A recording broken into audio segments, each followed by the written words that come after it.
This video will explain the best creative strategy for meta advertising that will help you generate huge returns on your ad spend. We're going to go through how to get great ideas for your creatives and how to actually create fantastic images and videos that we know will work fantastically. And importantly, we're going to give you a simple strategy you can put in place constantly to improve your performance long term. Having great creatives in images and videos is vital for fantastic performance on Meta, and most people are doing it horrendously wrong. Now, the advice in this video is simple for you to put into action, and you'll no doubt be kicking yourself as to why that you didn't do this earlier. So the first thing to know is that making great creatives is a process. You should be constantly creating new images and new video and testing these against previous top performers. Now later, I'll explain how you can analyze creative performance and lock yourself in this cycle of continuous improvement, because that's what all great advertisers do. So, okay, within any campaign, you need a mix of images and videos. Now, we're working with a client, they've invested lots of money in amazing video because they'd seen many influencers out there telling them that video is the most important thing in your creative strategy, and video will often outperform images, but not all of the time, and I'll explain. Now, having both images and videos means that you have more options to create meaningful touch points across all of the Meta architecture. Now, your target customer want to see appropriate creatives depending on how they are engaging with Meta at that time. If they're watching videos, of course, video is going to work best. But if they're reading articles and information, I can almost guarantee that images will capture their attention better than video because they're not in the mindset of watching video at that time. So you need both within a single campaign to be successful. Then you let the AI decide when and where to show your creatives to your target customer. Now, it always surprises me and the team which creatives work best, so continuous experimentation is absolutely key, and that's the key message of this video. I cannot stress this enough.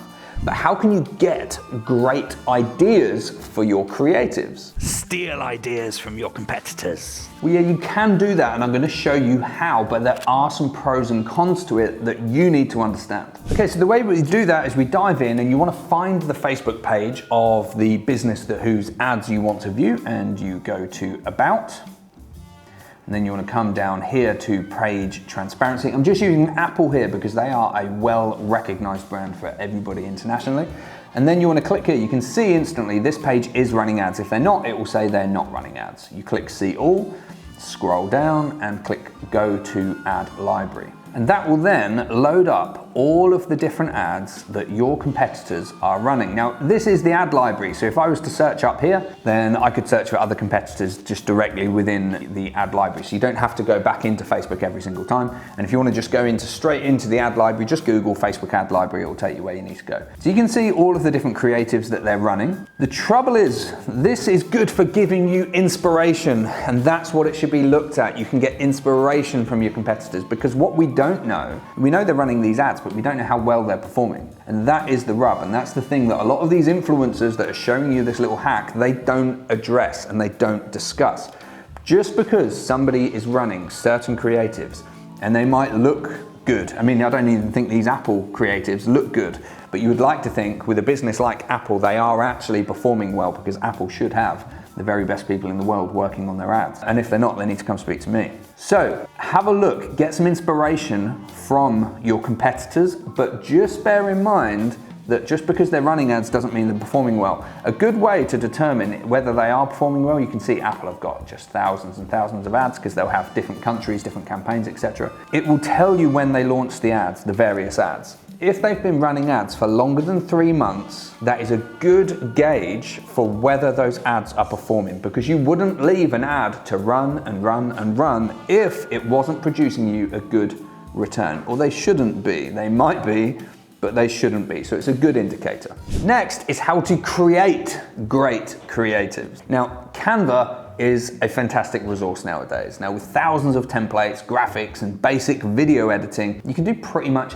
anything on there. Now, if you're more advanced, you might want to use some of the Adobe systems, but for most people, Canva will absolutely do. Now, with images, you need something striking that's going to stop the scroll. Now, if you've done your market research, you will understand exactly what your product or your service delivers to your target audience. Now, you need to call out exactly what they want as the outcome of your product and service. For example, my mentoring client, Property Result UK, they're going with callouts such as sell your property fast, because that's the outcome that people want. And our client at the Football Fun Factory, they've created a fantastic offer of a free 3-week trial, and their imagery simply promotes that. Now, whereas our clients at 3Q Sports who sell sports products, they simply use the imagery that shows off the products because that's all their target customer want to see. Now, when it comes to video, the most important part is in the first few seconds. Now, if the first few seconds fails to hit the mark and create any interest at all, no one's going to hang around to watch the rest. Now, with video, forget what you've been told. There is no perfect video length. We've seen videos from 6 seconds to 2 minutes long, all working fantastically. Now, normally after 2 minutes, you'll be struggling to retain any attention on advertising. So my advice is to create a video between 6 seconds long and 2 minutes long. Now, ideally, you'll have a few variations at different lengths so you can test what works best for your audience, and that is the key. Now, with video, we all want to push out perfect quality video, but perfection can be the enemy of progress. So don't be afraid to put something out that's quite raw. Now, you'll be surprised how well it can do, simply just recording phone to face. Now, test it and let me know the results in the comments. Okay, so this is how you analyze your creative performance. It's a little bit of a tricky thing to do because there's so many different ways you can analyze performance. Ultimately, what it comes down to at the end of the day is which creatives Facebook is choosing to show a greater amount, because those are the times, if you've set your optimization goal up correctly, that is what it's going to be measuring. How many sales you're making, how many free trials, how many leads, what is attracting people's attention the best. That's all Facebook's going to be measuring, and when it identifies the creative that is doing that the best, if you've set loads within a campaign, then it's going to go all in on that. That's just simply how the system works. So you can see here, this is a client of ours. They have lots of different strategies running for lots of different things to do with their business, and let's just jump into one of their campaigns that's got a lot of data in it. So let's have a look at this one. So you can see here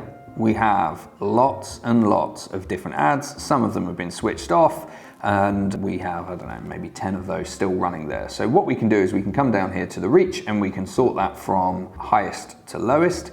And you can see that this reach, 275,000 reach, and it's also achieved 340 conversion events on top of that. And it is the highest. So it's no coincidence that the one with the most reach is also the one getting the most conversion events. And you can see it's a simple image. Now, in this campaign, it's not all images. We do have some videos in there. So you can see that on this occasion, video isn't working the best. Sometimes it will, sometimes it won't. But that really is the key. And the process then is to have a look at that image and start to determine what is it about that is working the best. Is it the wording? Is it the imagery? Is it the bold coloring? And then to produce more variations that are similar, and then in future campaigns, see if you can beat that. You can see here, this top campaign, new creatives test campaign. So here, we have created a new campaign that is simply looking at testing a variety of different creatives. These are all images this time. And we can see that the one that has got the most reach has got the most conversion events. And again, it's an image. It's just really, really vital here that you consistently test and go through this process of trying loads of different creatives, seeing what worked best, having an honest analysis of why that is. But if you're running 10 different images and 10 different videos, so you've got 20 different ads within one campaign, for example, but each ad has different hooks, different headline variations. You might be running all sorts of different things within your ads, different ad types, etc. It's not a fair and equal test. You have to make sure that when you're testing creatives that everything is the same apart from the creative. That is the only way you're going to get a true and fair test of creative performance. And it's a mistake that I see made a lot of the time, where people will say, well, this creative's always working the best, and then you look and they're using completely different hooks, completely different headlines, completely different ad types, and you're like, well, is it the creative or is it your copy? And the answer is we don't know. So we have to be scientific about it, drill down, reduce all the variables, so we're just testing various different creatives within a campaign, get an idea of what's working the best, and then produce similar variations to them. But when I say produce similar variations, you still need to experiment. You still need to go outside and produce stuff that's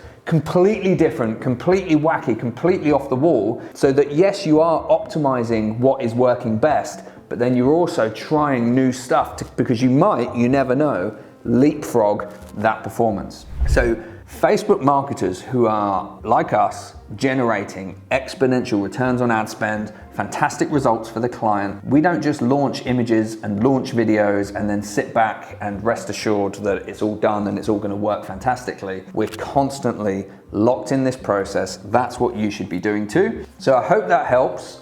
Don't forget to like and subscribe. If you have any questions, drop them in the comments. We will respond within 24 hours, and we'll see you next time.